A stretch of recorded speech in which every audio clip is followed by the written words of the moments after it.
I think as our world moves forward, we're moving from that industrial revolution model of schooling, where we were preparing students to enter a workforce and factory life.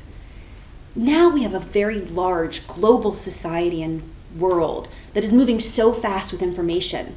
We have large systems that need to be refined. And that is going to be made possible through collaboration. And when we collaborate in the workshop model, we get to hear the ideas of others.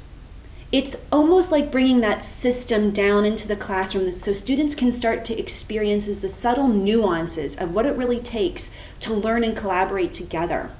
And because I believe that experience is really how we learn, the workshop is the perfect model to give the perfect learning experience.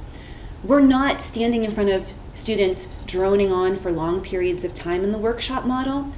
Rather, we are giving them new insight or a small idea to think about, and then we're allowing them to naturally talk and collaborate with peers and their teacher. And this is probably the sprinkle on the cake. Teachers are part of that community of writing.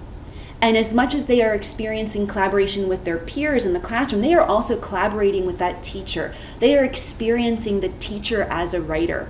And that teacher is sharing what it really means to be a writer in our world today.